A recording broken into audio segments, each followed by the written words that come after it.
How's it going, my truant people? Dr. Slack and the Slacking Doctor, back with the draft analysis for your Forest Green Snovers in the ICP, the International Competitive Pokemon League. I think it's the ICP League, International Competitive Pokemon League. I don't know. We'll go with that. Something like that. Huge shout out to Seth, who has invited us. His link, along with all the other coaches, will be down in the description. Seth's username on YouTube is like SWO87. Think that's all of it. It's not dyslexic friendly. I don't fucking know what it is, but it's something like that. Numbers and letters. But super nice guy and invited us to this. So, as if you're new around here, if you don't know what we do draft analysis a little bit differently. I don't like the whole round by round thing. I prefer to just look at the whole draft and actually analyze how it's supposed to function.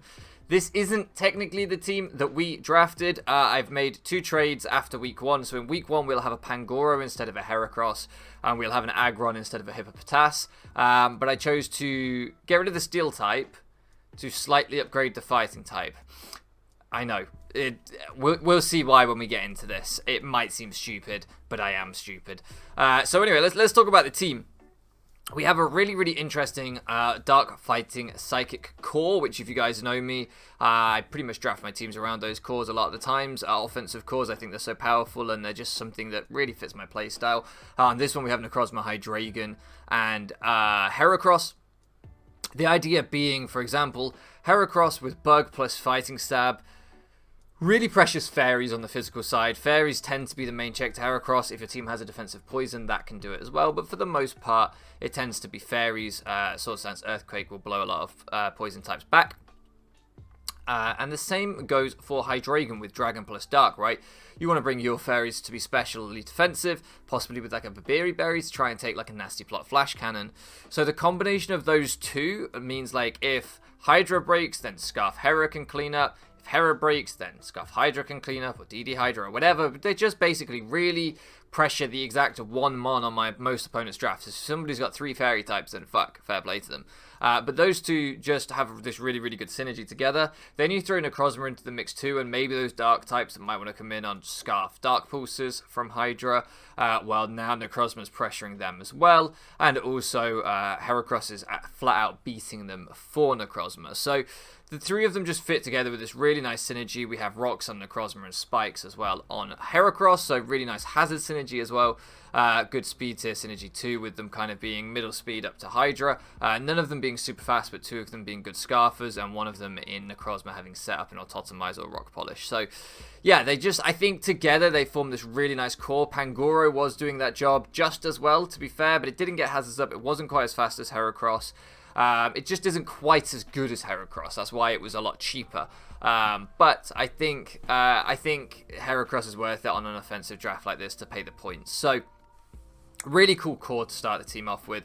Then we only throw Gengar into the mix there, and we spoke about Necrozma pressure and those dark types. Suddenly Scarf Shadow Balls might be really free. We spoke about the Hydreigon and the Heracross being taken on by fairy types. Well, here's something that beats fairy types and wants fairy types to come to every game, so it can click Sludge Wave.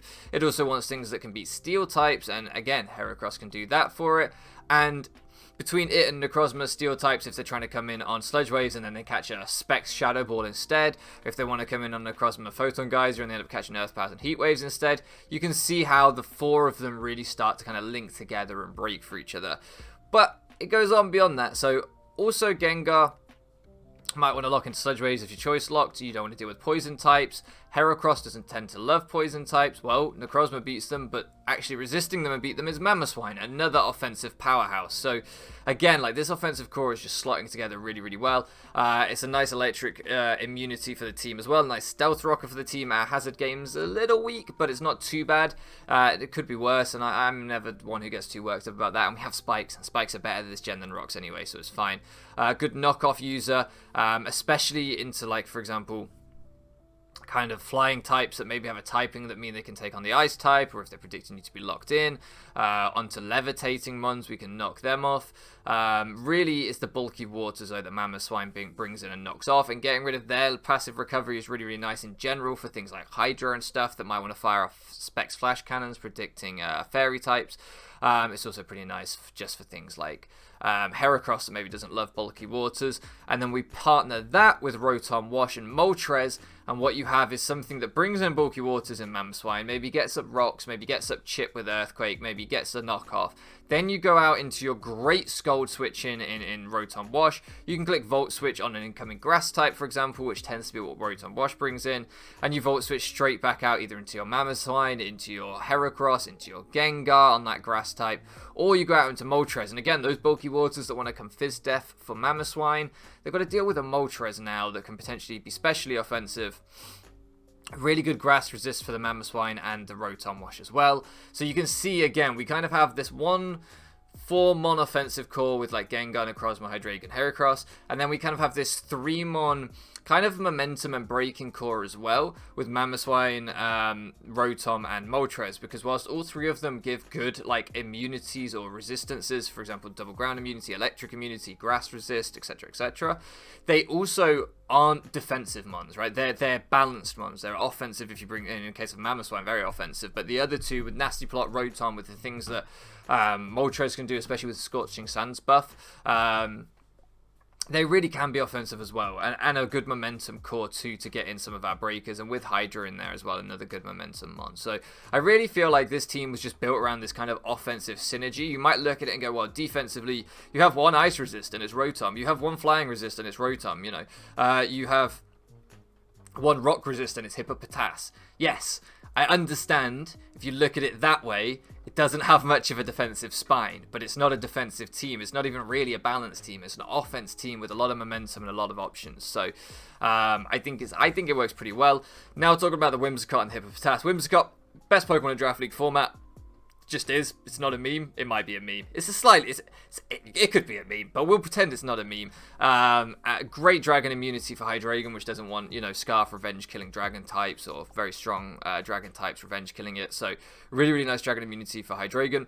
Really nice dark resist for Necrozma and Gengar to add on to the Heracross and Hydreigon that are already doing that. Really nice fighting resist for Mamoswine and Hydreigon. Again, we've already got Heracross, Gengar, and Necrozma and Moltres doing that. So we're really covering the revenge killers. That's the thing. You might look at it and say, well, you don't have switch-ins to breakers. No, but revenge killers, we actually do have switch-ins to, and can pivot around and get momentum back. And that's the key thing. So maybe the more passive mons, if we want to switch them in, they've all got momentum to regain the offensive momentum in our favor, or disruption. And this is a thing that people don't understand with Whimsicott. People look at Whimsicott and they think it's bad. If you're running an offense team and you run a Whimsicott like Disruption with Encore, Stun Spore, all of those kind of moves, it's really obnoxious. It's really, really obnoxious. It can really disrupt an opponent's team. Knockoff, like, it's just it's a fantastic Pokemon. Fantastic speed tier, good revenge killer if we need to for dragons and dark types and things like that. So really, really happy with the Whimsicott pick. And then last up, Hippopotas, right? I know it's a 1-pointer, I know it's a baby hippo, but there are 2 reasons why Hippopotas is really, really good. 1, it's a fantastic rock resist. I calced Jolly, admittedly, but Jolly, Life Orb, +2 to Terrakion's close combat, and if hazards aren't up, Hippopotas can actually kind of live that. That's crazy. Like, that's so tanky. So it's really, really bulky.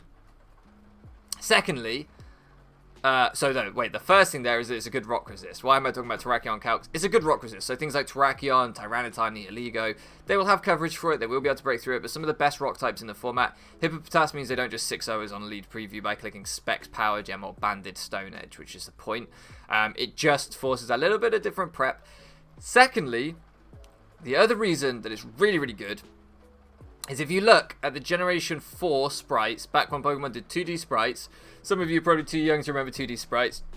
I'm not, I'm very old. It had the best 2D sprite ever. Just factually accurate. In Gen 4, when it was like laying down and its legs were all spread out, it was phenomenal. Phenomenal 2D sprite, and that makes it worth drafting because I'm an old man and I love 2D sprites. So, yeah, I think this team's really good. It's got a lot of glaring weaknesses, but what you have to do is you have to win before the weaknesses get exposed, and then you're fine. It's just get good, scrub. That's the motto of this team. I think it's really powerful. I think it's a really fun team. I think it's got great offensive synergy. There's a lot of mons I've never used here before. Some old favourites, Whimsicott. But yeah, like Heracross is pretty new to me. Necrozma's completely new to me. Mamoswine is pretty new to me. Moltres is pretty new to me. Gengar this gen I've been wanting to try so bad since the Nasty Plot buff. Hydreigon again, I had him BBR briefly, but we only got to use it for 4 games. I can't wait to use that with the Nasty Plot buff. And Hippopotas is new to me, but I know how powerful it is. I know what a monster this thing is already, so that's not new to me. Hopefully we can make it work. Let me know what you think about the team down below. Don't forget to check out the other coaches. Thank you so much for loafing around with me, and I'll catch you again next time.